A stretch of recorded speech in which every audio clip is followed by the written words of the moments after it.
이 시는 여호와의 종 다윗의 시라고 표제가 붙어 있습니다. 요컨대 여호와의 종의 노래인 셈인데 크게 세 부분으로 나눌 수 있습니다. 1절부터 4절까지는 시인의 탄식입니다. 악인의 악한 교만과 그 자랑을 탄식하면서 폭로합니다. 5절부터 9절까지는 시인의 찬송인데 하나님의 인자하심을 주로 찬송합니다. 그리고 10절부터 12절은 시인의 간구입니다. 시인이 주의 인자를 바라면서 악인에게서 구원해 주시라, 악인을 완전히 멸해달라고 구합니다. 여호와의 종은 죄의 현실에서 탄식하는 심정으로 악인의 악한 교만과 자랑을 말합니다. 악인의 죄열이 말한다 하는 표현은 매우 충격적일 수 있습니다. 여기 말한다고 번역된 네움이라는 말은 300번이 넘게 선지서에서, 특별히 선지서에서 여호와의 말씀, 여호와께서 말씀하시되 할 때 쓰이는 표현입니다. 이는 죄가 현실에서 하나님을 대적하는 힘임을 암시합니다. 죄인이 자기 세상을 세워나가는 현실에서 시인은 하늘과 성전을 바라보며 찬송합니다. 죄의 현실이 시인의 눈앞에 가득합니다마는 눈을 들어서 시인은 하늘을 봅니다. 하늘에는 주의 인자하심과 성실함이 있습니다. 그처럼 높은 산들과 큰 바다, 깊은 바다도 주의 의로심과 공의로심을 드러냅니다. 인자하신 하나님이 의와 공의로 세상을 다스리십니다. 그저 세상을 유지만 하시는 게 아니라 실은 구원하십니다. 이 사실이 시인의 마음을 더욱 찬송으로 이끌어서 7절에 주의 인자하심이 어찌 그리 보배로우신지요 합니다. 찬송하는 시인의 마음은 이어서 주의 날개 그늘 아래 곧 주의 성전으로 나아갑니다. 주의 성전은 저 옛날 에덴처럼 살진 것이 풍족하고 복락의 강수가 흐릅니다. 죽음의 현실에서 시인은 생명의 원천을 주님 안에서 발견합니다. 생명의 원천이신 하나님을 바라보니까 빛이 가득합니다. 그 빛이 죄로 어두운 현실을 비춰줍니다. 죄의 현실로 돌아온 시인은 주의 광명 가운데서 기도할 힘을 얻습니다. 시인이 간구하는 것은 무엇보다도 주의 인자하심과 주의 의입니다. 인자하시고 의로우신 주님 여호와께서 시인이 가장 바라는 바입니다. 그 심정에서 교만한 자의 발과 악인들의 손에서 구원받기를 소원합니다.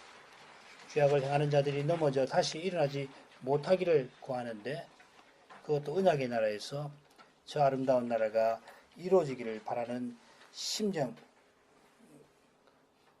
때문입니다. 이 심정이 그리스도의 심정입니다. 하늘의 그리스도는 이 순간에도 우리의 현실을 내려다보십니다. 죄의 어려운 현실에 처하여서 괴로워하는 우리의 마음을 헤아리십니다. 그저 헤아리실 뿐만 아니라 우리의 약한 마음을 붙들어 주십니다. 우리가 얼마나 연약한지를 친히 경험하신 까닭에 그 거룩한 사랑으로 우리를 능히 도우십니다. 우리가 바라는 저 아름다운 나라가 속히 나타나도록 주님이 모든 일을 이루고 계십니다. 사람이 손 놓고 지낼 수밖에 없는 것들, 그러나 실은 인생은 이룰 수 있는 게 하나도 없습니다. 그런 우리를 통하여 주님은 친히 하나님의 뜻을 이루십니다. 먼저 시인의 탄식 다시 읽겠습니다. 악인의 죄열이 내 마음에 이르기를 그 목전에는 하나님을 두려움이 없다 하니 저가 스스로 자긍하기를 자기 죄악이 드러나지 아니하고 미워함을 받지도 아니하리라 함이로다. 그 입의 말은 죄악과 쾌율이라 지혜와 선행을 거쳤도다. 저는 그 침상에서 죄악을 꾀하며 스스로 불선한 길에 서고 악을 싫어하지 아니하는도다. 1절과 2절이 서로 짝을 이루고 3절, 4절이 그렇습니다. 우리말 성경에 죄월 그리고 죄악이 나옵니다만은 실은 3, 4절에 똑같은 낱말이 나오고 아벤이란 말이 나오고 1절과 2절. 그러니까 죄악이란 말이 2절에도 나오고 3, 4절에도 나오는데 3, 4절에는 아벤이고 2절에는 우리가 전에 32편 첫 단락에서 보았던 아본입니다. 죄얼은 페샤, 이 반역죄라는 말입니다. 그처럼 1절 후반절과 2절 상반절에 똑같이 눈들이 나옵니다. 1절에는 목전이라고 번역했고 2절에는 스스로라고 했는데 똑같은 말입니다. 비슷하게 3절에 죄악과 선행을 거침이 나오는데 역시 죄악과 불선함, 선하지 못함이 4절에 나오고 있습니다. 1절 전반부가 해석하기가 참 어렵습니다. 복잡하기가 그지없는데 아마 이런 뜻으로 볼 수 있을 겁니다. 죄얼, 반역죄가 죄얼이 악인들에게 말한다. 내가 생각한데 그들의 목전에 하나님을 두려움이 없거나 아마 이렇게 해석하는 것이 가장 무난할 듯 싶습니다. 여기 이 반역죄와 이전에 나오는 죄악, 이 악인의 정체를 암시합니다마는 시인이 말하는 악인들은 그들의 목전에 하나님을 두려움이 없는 사람들입니다. 여기 두려움이라고 하는 말, 이 말은 여호와께서 애국 군대를 홍해에 수장시키시는 것과 같은 그런 두려운 주의 심판이 임할 때에 그래서 그 앞에 잠시도 있을 수가 없어서 굴이라도 있으면은 거기 들어가야 하는 공포입니다. 이들은 하나님이 진멸하실 그런 죄를 짓고도 마음이 높아서 하나님의 심판을 멸시하는 그런 자들입니다. 보통 악인이 아닙니다. 보통은 사람이 죄를 지으면은 심판을 두려워서 자제하는 법이죠. 그런데 이들이 이렇게 교만한 마음에 눈먼 짐승처럼 멸망을 향하여 달려가는 이유가 1절 상반절에 있습니다. 여호와의 종이 여호와의 말씀을 듣듯이 반역죄의 말을 악인들이 듣는 까닭입니다. 다윗이 여호와의 종으로서 얼마나 하나님 말씀을 잘 받들었는지 알고 계십니다. 가령 그가 블레셋과 전쟁을 벌일 때인데 어떻게 전쟁할까요? 여호와 하나님께 묻고 여호와의 말씀을 그대로 따랐습니다. 그런 시인이 볼 때 악인들의 이 반역죄, 악인들은 지금 반역죄가 시키는 대로 합니다. 죄를 지으면 하나님을 두려워하게 되는데도 죄에게 사로잡힌 나머지 이런 두려운 처지에 떨어져 버렸습니다. 죄가 무엇인지를 놓고 신학자들이 오랜 세월 논의해 봅니다만 죄를 바로 아는 길은 하나님의 말씀에 있습니다. 하나님 말씀은 마치 죄가 하나님처럼 죄인을 부린다는 사실을 분명히 교훈합니다. 로마서 6장 16절 너희 자신을 종으로 들여 누구에게 순종하든지 그 순종함을 받는 자의 종이 되는 줄을 너희가 알지 못하느냐.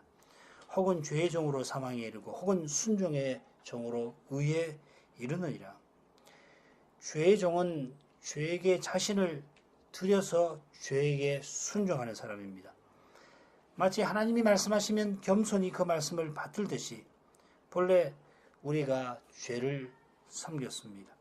주인인 종은 평생을 부려먹고서는 둘째 사망이라는 삭슬 줄 뿐입니다.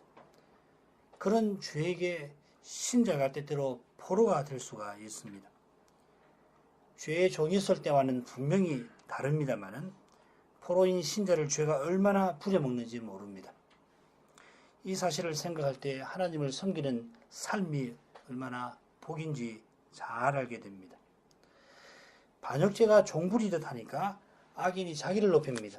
종인데 자기를 높여요. 그 목전에 하나님을 두려움이 없으니까 하나님처럼 자기를 높입니다. 이보다 하나님을 거슬러 행하는 짓이 없습니다. 2절에 눈이 나온다 말씀을 드렸는데 악인이 자기 눈에 자기 보기에 자기를 높입니다.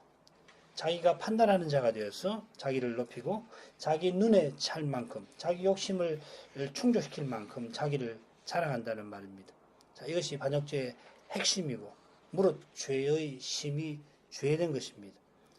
자기를 높이는 교만은 그저 윤리적인 잘못이 아니라 사람을 대해서 높이는 건데 윤리적인 잘못만이 아니라 근본적으로 하나님을 대적하는 것입니다. 자기는 없어져야 합니다. 자기가 있으면 겸양의 태도로도 교만을 드러냅니다. 사람은 처음부터 하나님을 의존하는 존재입니다. 스스로 무엇을 하려거나 무엇이 되려는 것이 교만이고, 이 교만이 부인해야 할 자기의 핵심입니다. 반정하는 악인들은 자기 죄악이 드러나지 아니하고 미워함을 받지도 아니하니라고 자랑합니다.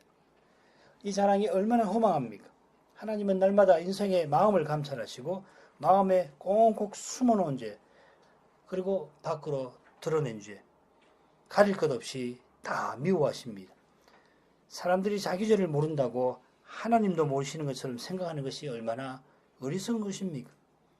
그처럼 죄를 회개치 아니하고 그냥 지나칠 수 있는 것처럼, 얼렁뚱땅 무마할 수 있는 것처럼 생각하는 것이 또 얼마나 어둡습니까? 지금 이 공간에 떠다니는 먼지 하나도 제멋대로 움직이지 않듯이 작은 죄 하나도 하나님의 통치를 벗어나지 못합니다. 오직 매 순간 그리스도의 완전한 공효를 유지해야 합니다. 여기서 겸손이 시작됩니다. 겸손히 주님의 은혜를 구하는 사람만이 죄의 권세를 이깁니다. 주님은 겸손한 자를 가까이 하십니다. 믿음은 겸손히 주님을 의지함입니다. 하나님을 떠나면 사람답지 못하게 삽니다. 인자하신 그리고 진실하신 하나님이 입을 주셔서 언약 백성은 마땅히 따뜻하고 진실된 말을 해야 합니다마는 악인의 입의 말은 죄악과 계율입니다.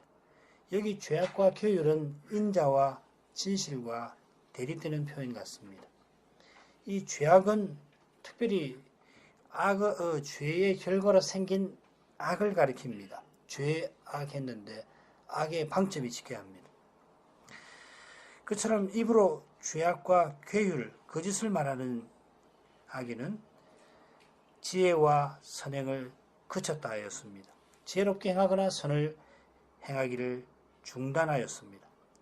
이 역시 하나님의 지혜로우신 말씀을 좇지 아니하고 선하신 하나님을 드러내지 아니하는 것입니다. 언약 백성답지 못한 것이고 사람답지 못한 것입니다. 하나님을 가까이 해야 사람다운 삶을 삽니다. 그리고 그분의 영광을 배움는 거기에 인생 지으신 목적이 이루어집니다.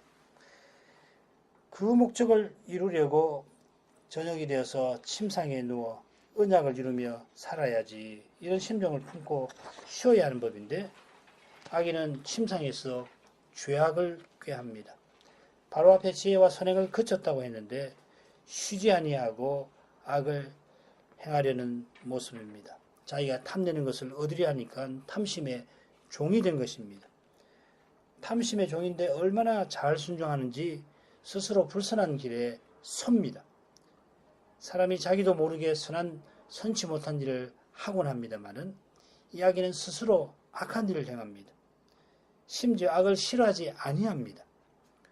웬만큼 악을 행하면 싫어져야 되는데 그런 게 없는 무서운 상태에 빠진 겁니다. 전도자가 악을 보느니 차라리 나지 않은 편이 낫다고 말할 만큼 이 악이라고 하는 건 끔찍스러운 것인데 얼마나 죄에 사로잡혔는지 악이 싫지가 않습니다.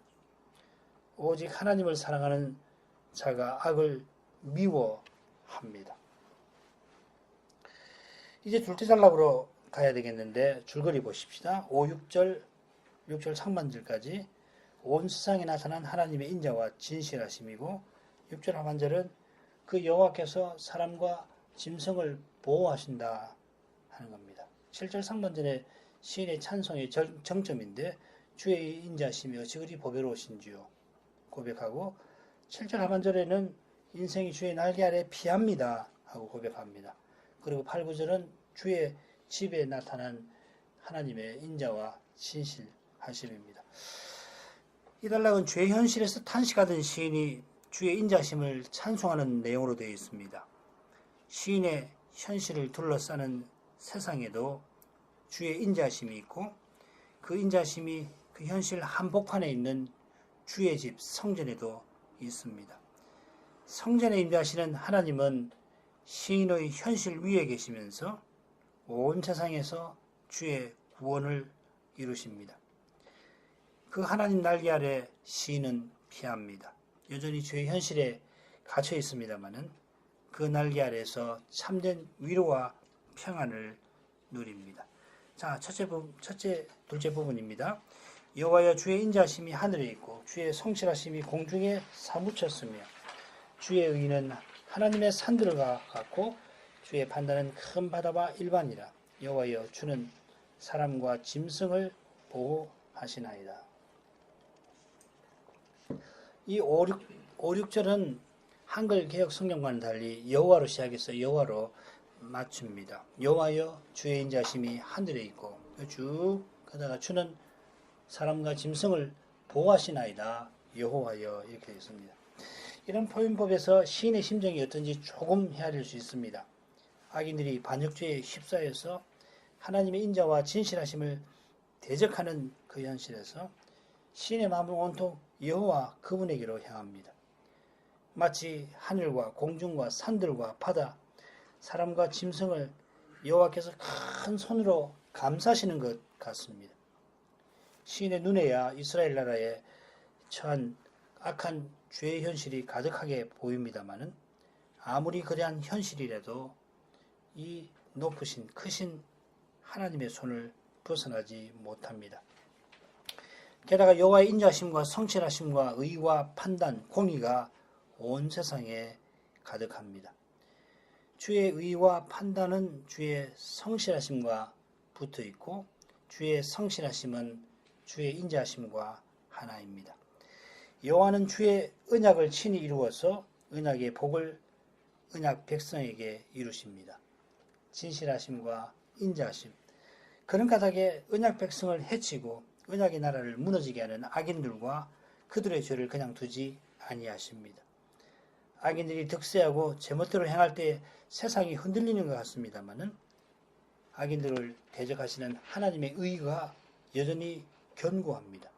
여기 하나님의 산들이라는 표현은 높은 산들, 곧 영원히 요동하지 않을 것 같은 산들을 가리킵니다. 하나님의 의가 이 산들처럼 견고한 까닭에 이 세상이 악인의 많은 죄에도 불구하고 뒤흔들리지 아니하는 것입니다.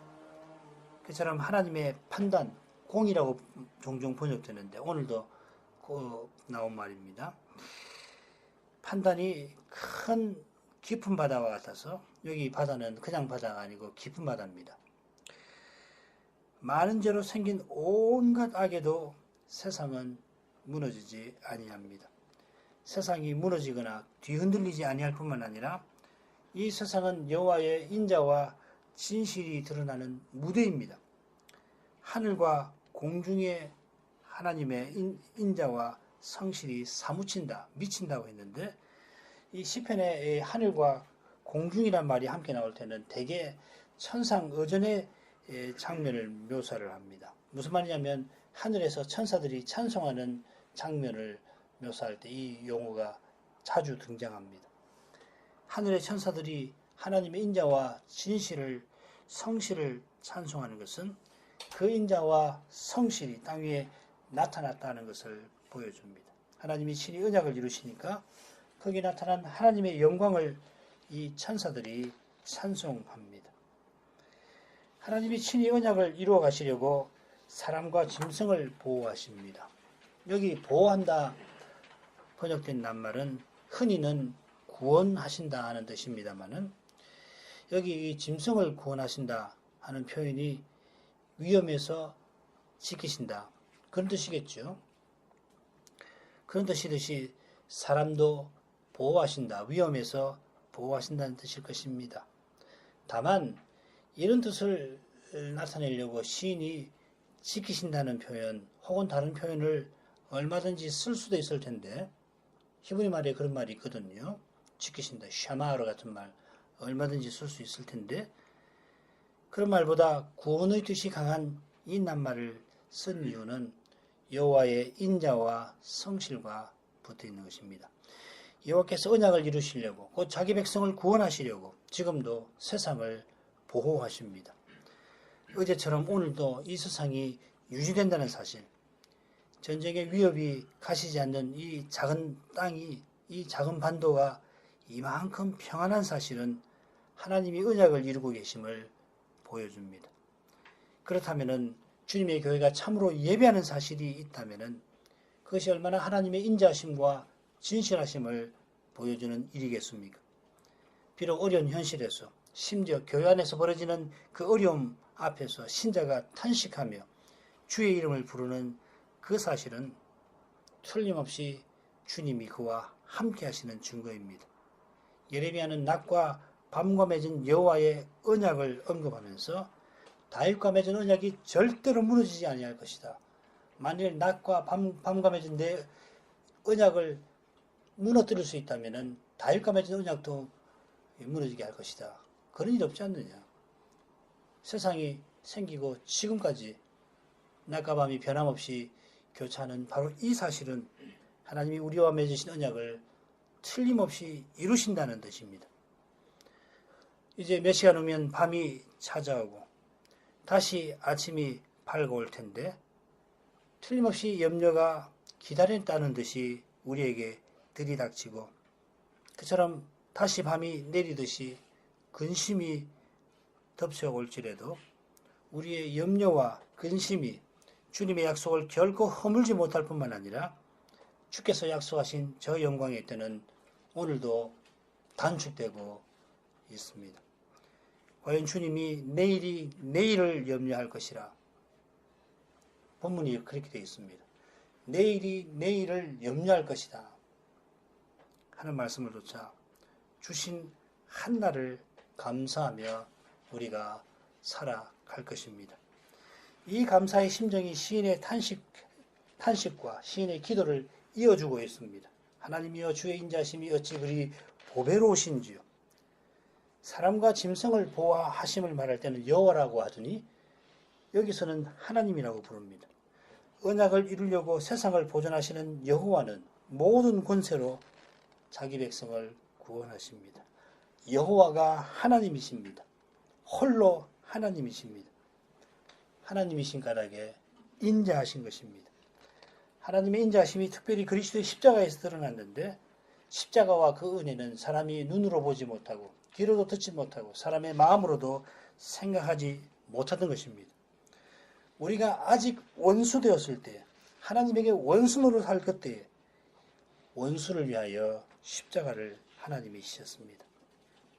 물론 사람이 하나님보다 더 사랑 있는 것처럼 말하는 일도 종종 있습니다만은 그런 사랑은 사랑 아닙니다. 참된 사랑은 하나님이 사람 되셔서 십자가를 지신 거기에 있습니다. 이 십자가를 말하면서 요한은 하나님은 사랑이시라고 선언합니다.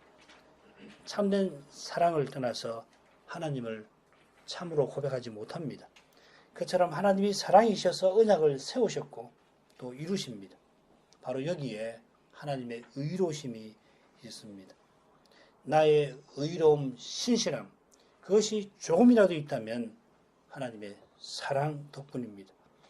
그 사랑을 순전히 바라는 사람이 심판받는 일은 단연코 없습니다. 그 사랑은 우리의 악을 하나님의 선으로 바꾸십니다. 죄의 현실에 절망하는 인생에게 그 사랑이 소망의 빛을 비춥니다. 하나님의 인자가 우리에게 보배 중에 보배입니다. 주님의 인자를 떠나서는 어떤 보배도 그 가치를 다 잃어버릴 것입니다. 심지어는 차라리 없는 것만도 못할 것입니다. 하나님의 인자심이 얼마나 보배로우신지 마지막 부분들에서 살펴보십시다. 인생이 주의 날개 그늘 아래 피하나이다. 저희가 주의 집에 살진 것으로 풍족할 것이라. 주께서 주의 복락의 강수로 마시우시리이다. 대저 생명의 원천이 주께 있사오니 주의 광명 중에 우리가 광명을 보리이다. 앞서는 사람과 짐승을 보호하심을 찬송했는데 여기서는 인생들이 주의 날개 아래 피함을 노래합니다. 이 사람이라는 말과 인생이라는 말에는 똑같이 아담이라는 표현이 나오는데 인생은 아담의 아들들이고 히브리 말로는 브네이 아담, 사람은 그냥 아담이라고 되어 있습니다. 아담의 아들들은 낮은 인생을 뜻합니다. 그래서 시편 49편 2절에서는 지체 높은 사람을 브네이 이시라는 말도 사람이란 말인데 브네이 이시 하면은 지체 높은 사람들이고 브네이 아담 하면 지체 낮은, 그러니까 연약한 인생, 타락 이후에 연약해진, 비참해진 인생을 가리킵니다. 인생이 스스로는 죄의 현실을 견딜 수 없을 만큼 심히 연약합니다만은 인자하신 주님은 주의 날개 그늘 아래 피하게 하십니다. 이 주의 날개라고 하는 것은 독수리가 그 날개로 새끼를 보호하는 이미지를 갖고 있고, 광야에서 영광 구름이 이스라엘을 보호하는 사실과 붙어 있습니다. 아마 그 구름이 그냥 기둥처럼 곧장 솟아오르는 것만 아니고 하늘에 올라서는 구름처럼 쫙 이스라엘 진영 위에 펼쳐서 마치 선지자가 그 구름을 볼 때는 독수리 날개와 같이 보였을 것이다, 이렇게 설명하는 분도 계십니다. 같은 은혜를 예수님이 이렇게 표현하십니다. 저희를 주신 내 아버지께서 만유보다 크심에 아무도 아버지 손에서 빼앗을 수 없느니라. 또 바울은 아무 피조물이라도 우리를 우리 주 예수 그리스도 예수 안에 있는 하나님의 사랑에서 끊을 수 없느니라고 선언하였습니다. 이보다 우리에게 보배로운 것이 없습니다. 하나님의 사랑이 우리의 모든 것이고 사랑하시는 하나님이 우리의 전부이십니다. 주의 날개 그늘에 피하게 하시는 그 사랑이 주의 집에 잔치에 참여하게 합니다. 주님께 피하는 자는 그저 목숨만 건지는 게 아닙니다. 살진 것과 복락의 강수를 먹고 마십니다. 살진 것과 복락의 강수가 똑같이 주의 것입니다. 특별히 이 복락의 강수라고 번역했는데 원문대로 하면 에덴의 강수라고 되어 있습니다. 주의 동산인 에덴을 흘렀던 강수, 에덴을 먹을 것이 가득하게 만든 그 강수를 우리가 마십니다. 이런 말씀에서 우리가 성찬을 떠올리는 것은 너무도 자연스럽습니다. 우리가 과연 그리스도로 삽니다. 무엇을 먹든지 무엇을 마시든지 하나님의 영광을 위하라 하는 말씀이 있는데, 그러려면 그리스도로 살아야 합니다. 그리스도로 먹고 마셔야 합니다. 고린도전서 10장 31절 말씀인데, 돌아가셔서 이 10장에서 성찬의 주제가 나온다는 것을 염두에 두면서 먹든지 마시든지 무엇을 하든지 하나님의 영광을 위해서 하라 하는 이 사도의 말을 읽어보시길 바랍니다. 결국 영광을 위해서 하려면 그리스도처럼 살아라, 이렇게 교훈하는 겁니다. 그리스도처럼 살려면 그리스도로 먹고 마셔야 합니다. 달리 방법 없습니다. 이걸 잊어버리면 결국은 우리가 말하는 자유주의자가 되는 겁니다. 사람의 힘으로 그리스도를 모방하려고 하는 것, 내 힘으로 그리스도의 도덕을 재현해내려고 하는 것, 그것이 자유주의 핵심이라고요. 그 괴물들 아닙니다. 매우 도덕적인 사람들입니다. 그러나 신앙은 그것과 전혀 다른 겁니다. 믿음은 그리스도를 먹고 마셔야 해요. 그리스도의 은혜를 받아야 합니다. 생명을 받아야 합니다. 그 생명을 받아서 살아내는 것이 믿음입니다. 하나님이 그리스도의 부활 생명을 주시는 것은 생명의 원천이 하나님에게 있는 까닭입니다. 니케아 콘스탄티노폴리스 신경이 성신을 가리켜서 생명을 주시는 분이라 고백하듯이 하나님은 매 순간 무사람에게 생명을 주어 살게 하십니다. 하나님이 이처럼 생명을 주셔서 살게 하시는 것은 하나님을 혹 더듬어 찾아 발견케 하려 함이고 회개하여 부활에 이르게 하심입니다. 하나님을 찾아 그분을 가까이 하는 것이 참된 생명, 영원한 생명이고 이 영원한 생명이 부활 때에 충만히 주어질 것입니다. 이 영원한 생명을 예수님은 하나님과 그리스도를 아는 것이라, 교제하는 것이라 표현하였습니다. 이 교제는 말씀, 성자가 성부 하나님을 향하여 계시는 것 같이, 요한복음 1장 1절에 태초에 말씀이 계시니라고 번역됐는데 그 표현이 뭐냐면 말씀이 하나님을 향하여 있었다 하는 겁니다. 그처럼 주의 환한 얼굴빛 아래 사는 것입니다. 그리스도의 얼굴에 하나님의 영광을 아는 빛이 비치는데 그 빛을 보는 사람은 그리스도를 닮아갑니다. 주의 광명 중에 빛을 보는 사람은 어떤 사람인가? 요한 1서가 바로 그것을 교훈합니다. 어둠 가운데 행하지 않고 하나님의 계명을 지키는 사람이고 형제를 사랑하여 자기 목숨을 기꺼이 주려는 사람입니다. 이 사람이 하나님의 아들 그리스도 안에서 하나님의 자녀들입니다. 하나님의 자녀들을 바울사도는 어두운 세상에 사는 빛의 자녀라 부릅니다. 장차 주의 얼굴을 직접 배울 때에 우리가 주와 같아질 것입니다. 주와 같아질 우리의 모습은 틀림없이 요한 사도가 이상 중에 주일날 이상 중에 보았던 영광의 주님, 그 얼굴이 해가 힘차게 비치는 것 같은 그 주님을 우리가 닮게 될 것입니다. 주님을 찬송하며 장래의 영광을 바라보면서 시인은 다시 죄의 현실로 돌아와서 간구합니다. 주를 아는 자에게 주의 인자심을 계속하시며 마음이 정직한 자에게 주의 의를 베푸소서. 교만한 자의 발이 내게 미치지 못하게 하시며 악인의 손이 나를 쫓아내지 못하게 하소서. 죄악을 행하는 자가 거기 넘어졌으니 엎드러지고 다시 일어날 수 없으리이다. 시인의 기도가 크게 둘로 나눌 수가 있겠는데 주님의 인자심을 구하는 부분과 주의 두려우심을 구하는 부분입니다. 시인은 먼저 주의 인자심과 그의 의를 구하는데 이는 곧 악인에게서 보호해 주시는 것 그리고 악인을 멸하시는 것 그것을 구하는 것과 붙어 있습니다. 주를 아는 자들은 주의 인자심을 맛본 사람들입니다. 히브리 말로 이 안다는 말, 야다라는 말은 교제한다는 말입니다. 얼마나 친숙한 말인지 이 부부의 친밀한 관계를 표현할 때도 안다라고 씁니다. 이들에게 주의 인자심을 계속 하신다는 것은 거룩한 사귐을 계속 베풀어 주시는 것입니다. 주를 아는 자들이 주와 더욱 깊은 사귐에 이르게 해주시기를 구하는 것입니다.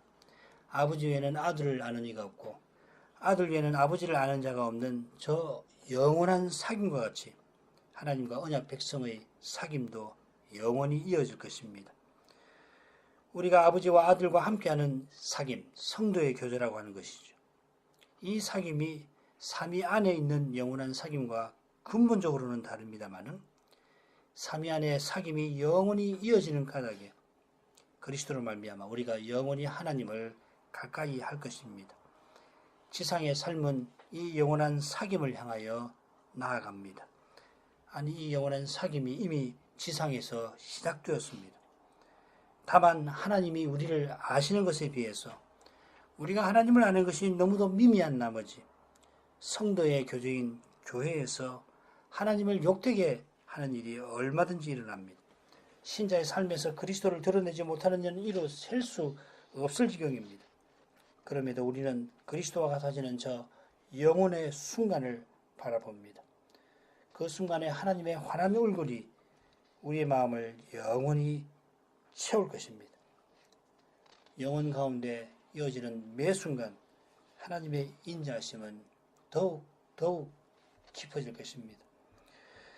이 소망을 품고 하나님에게 나아가는 사람이 정직한 사람입니다. 이 정직, 고둠이라는 말인데 이 고둠은 그저 인격적 일관성만이 아니라 무엇보다 하나님에게로 곧게 나아감이고 먼저는 하나님께로 돌이킴입니다. 하나님에게 나아가지 아니하는 사람은 자기 안으로 굽습니다. 이것이 악인의 구부러짐입니다. 자기가 속으로 구부러진 것을 고백하고 하나님께로 돌이키게 해주시기를 구하는 사람이 하나님에게 곧장 나아갈 것입니다. 이런 사람에게 하나님은 주의 의를 베푸십니다. 언약을 이루어 주십니다. 어려운 현실을 만나면 누구든지 힘든 자신에게 갇히기 쉽습니다. 이 어려움을 누가 알까? 누가 이 어려움을 이해해 줄 수 있을까? 가까운 식구 안에서도, 아내, 부부 간에도, 부모 자식 간에도. 이거 누가 알까? 사람은 뭐 그렇게 되지 않습니까? 바로 그것이 안으로 굽은 존재의 성격입니다. 거기서 회개하지 않으면 점점 안으로 구부러집니다. 그럴 때 하나님께 나아가 기도해야 합니다. 하나님에게 있는 그대로 아뢰고 겸손히 그분의 손에 맡겨야 합니다. 여기에 신자의 정직함이 있습니다. 하나님 앞에 참으로 나가는 사람은 사람 앞에도 자기의 연약과 부족을 숨기지 않습니다. 이런 겸손한 사람이 11절의 기도를 드립니다. 시인은 교만의 발과 악인의 손에서 보호하심을 구합니다. 시인은 교만을 악인의 특징으로 제시합니다. 이 악인이라는 말이 정직한 자라는 말과 히브리 말로는 철자가 뒤집어지는데 그만큼 돌이켜 하나님에게 나아가는 신자와 달리 악인은 하나님을 등지고 자기 세상을 세우려 합니다. 이것이 교만입니다. 교만이 신속히 들이닥쳐서 빠른 발처럼 들이닥쳐서 언약의 나라가 인간 세상 되는 것을 시인이 두려워합니다. 시인이 언약의 나라에서 이런 일이 벌어지는 것을 바로잡고 언약 백성들과 더불어 하나님을 가까이 하려고 하는데 그런 시인을 악인들이 손을 들어서 쫓아내려 합니다. 이것이 지금 시인이 처한 죄의 현실입니다. 그런 현실의 시인이 여전히 있습니다마는 언약의 주님을 바라보며 그 인자와 진실하심, 성실하심에 호소합니다. 당장은 악인들이 하나님을 두려움이 없는 태도로 거침없습니다. 악한 욕심을 마음껏 이루어 나갑니다마는 그러나 그들의 죄를 하나님은 다 아시고 더욱이 자기 백성의 연약함을 아셔서 틀림없이 주의 현실을 바로잡으시고 주의 백성들을 찬송하게 하실 것을 시인은 확신합니다. 그런 확신에서 마지막 절을 살펴야 합니다. 12절은 이 거기라는 말, 거기서라는 표현으로 시작됩니다. 시인이 말하는 거기가 어디입니까? 게다가 죄악을 행하는 자들이 거기 넘어졌고 엎드러졌다. 이미 넘어졌고 엎드러졌다고 표현합니다. 그래서 앞으로 일어나지 못하게 될 것이다. 눈앞의 현실은 악인들이 제멋대로 하는 세상입니다. 그러나 기도하는 시인은 주의 날개 그늘 아래 있습니다. 주의 날개 그늘 아래 거기서는 이미 악인들이 엎드러지고 넘어졌습니다. 시인을 독수리 날개로 펴서 보호하시는 여호와는 그 의가 하나님의 산들처럼 견고하고 그 공의가 깊은 바다와 같은 분이십니다. 아무도 하나님의 통치에 맞서지 못하고 그분의 심판을 피하지 못합니다.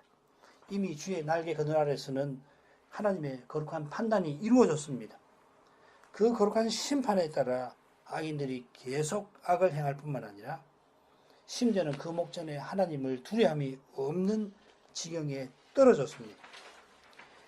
자기 죄악이 적발되지 않고 자기가 심판받지 않으리라는 그 오만한 자랑이 이미 심판받은 증거입니다. 하나님이 언약을 이루려고 죄를 억제하시는 까닭에 사람들이 죄를 짓더라도 심판을 두려워해서 하다가는 멈추는 것 아닙니까? 오늘 아침에 가룟유다 같은 사람도 양심의 가책을 받아가지고서 공회를 찾아가서 받은 돈을 돌려주려 하였던 겁니다. 그런데도 공회는 주님을 죽일 악심에서 조금도 벗어나지 못하는데 그 두려운 상태는 이미 정죄받은 것입니다. 넘어진 것입니다. 그들의 악한 시도는 이미 넘어지고 엎드러졌습니다.